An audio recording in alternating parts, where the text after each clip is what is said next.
staggering statistic.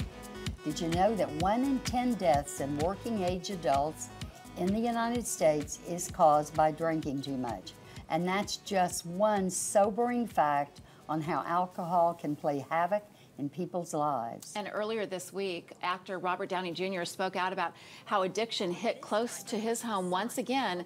This time, though, it was his son, Indio, who was arrested. And Robert Downey Jr. was very vocal about believing that his son inherited this disease of alcoholism and addiction, and they all plan to stand by the 20-year-old as he once again takes on the recovery process. So the question is, how do you deal with alcoholism and addiction when it's passed on to the next generation? Eric Niedermayer from Fort Worth's Recovery Council can tell us more about this. Now, Eric, you've dealt with this issue yourself personally. Yes, I've actually, Recovery Resource Council is an agency that actually helps people with drug and alcohol issues. But I also have this issue in my own personal family. We don't think about addiction as something that's genetic. There's a lot of history that reflects that. I mean, it used to be that people just looked at, family histories. They're actually starting to look at genetics now, where they could actually look at your genes and see if you're predisposed to have that issue in your family. But in my particular case, I can actually trace alcoholism back for 250 years. Oh my goodness. I have, and it's only knowing part of my family's story. The family was never really good about talking about alcoholism. A lot of things were normalized in my family as it relates to alcoholism. But I had an ancestor who knew Daniel Boone, and I actually read an article about him because he made flintlock rifles. And it talked about an alcoholic rampage that he went on. And actually caused violence and with cut off the ears of a baby. I mean, this is awful, horrible stuff. But then as I looked at my family history ongoingly, I saw that my grandfather had problems with alcohol, but it really wasn't talked about.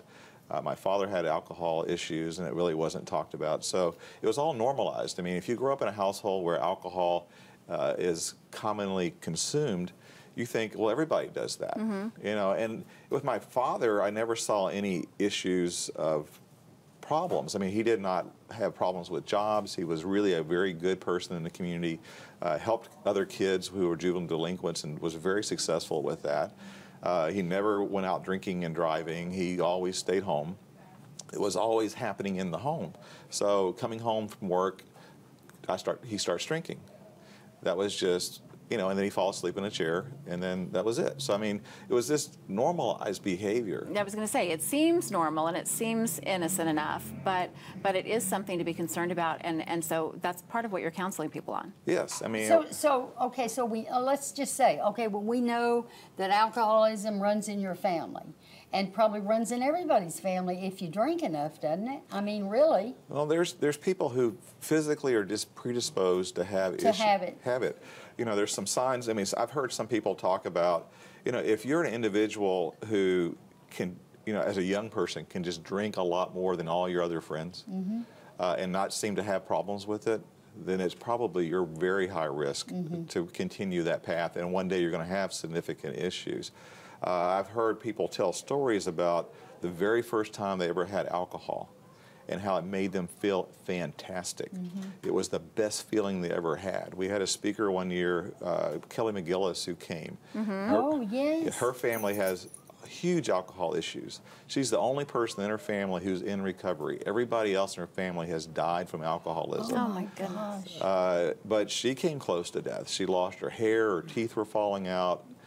She literally was dying. Well, because basically you're completely malnourished at that point when you're dying of consumption, basically. If it's in your genetic makeup, can you change it? Well, you can make different choices. She made the choice to get into recovery. But when she talked about her first drink at age 12, she had that feeling of wonder. Euphoria. Yeah, she actually had hard alcohol, the very first drink.